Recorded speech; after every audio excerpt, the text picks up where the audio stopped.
Hello, children.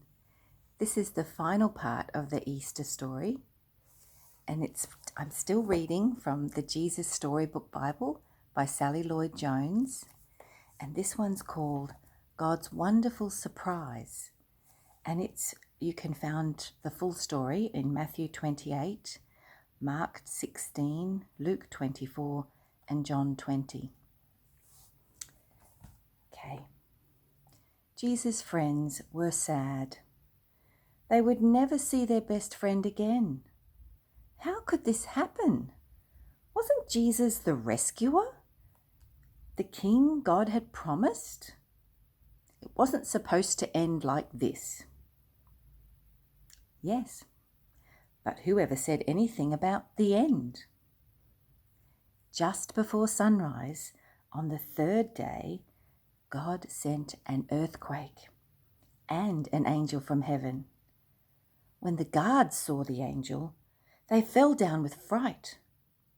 The angel rolled the huge stone away, sat on top of it, and waited.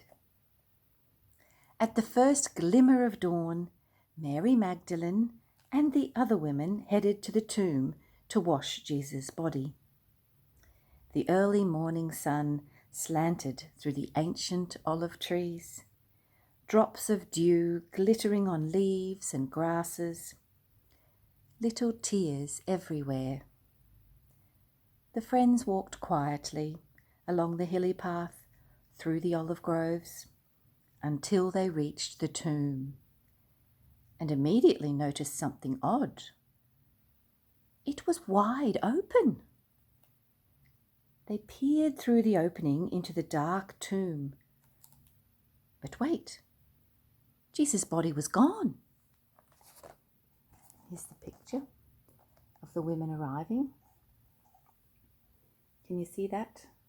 The empty tomb?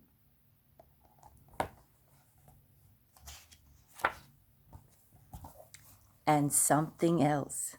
A shining man was standing there with clothes made from lightning. "Don't be scared," the angel said. But they couldn't help it. They screamed anyway. The angel asked them, "What are you doing here? This is a tomb, and tombs are for dead people." The women couldn't speak. "Jesus isn't dead anymore," he said. "He's alive again." And their hearts leapt. There's the angel. And see the women shocked, surprised, and then their hearts leapt for joy.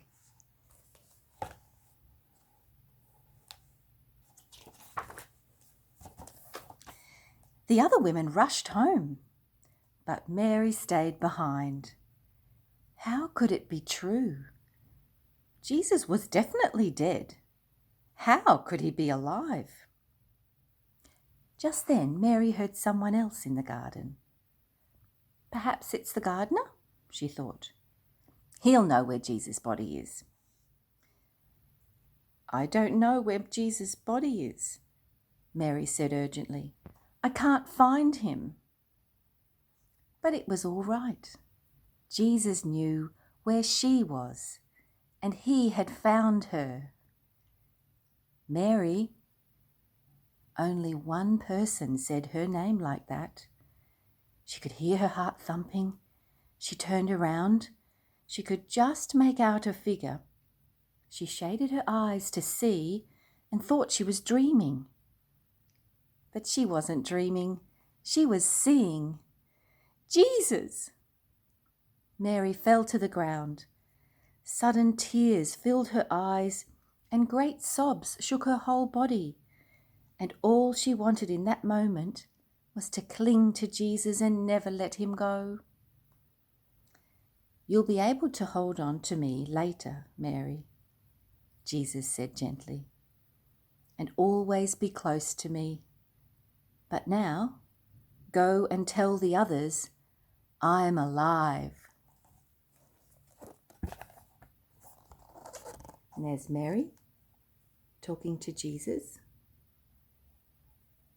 Can you see the nail mark that went in Jesus' arm.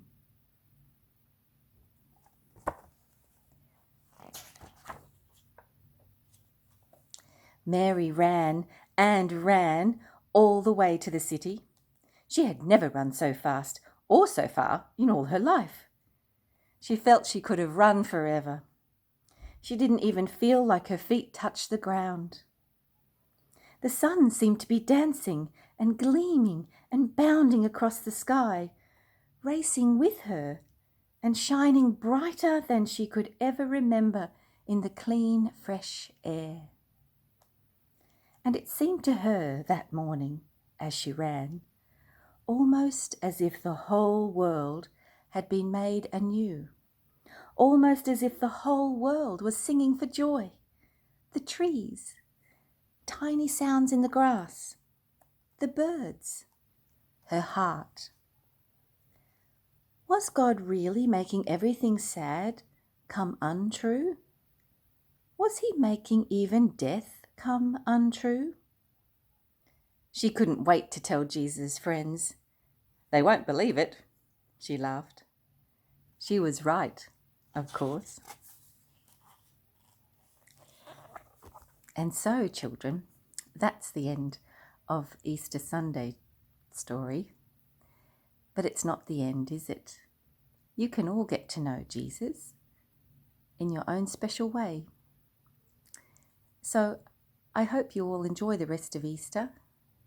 And don't forget, you can talk to Jesus anytime about anything, how you're feeling, if you're happy or if you're sad, or if you just want to talk to him about something that's troubling you when you feel a bit upset in the tummy. Anyway, bye for now.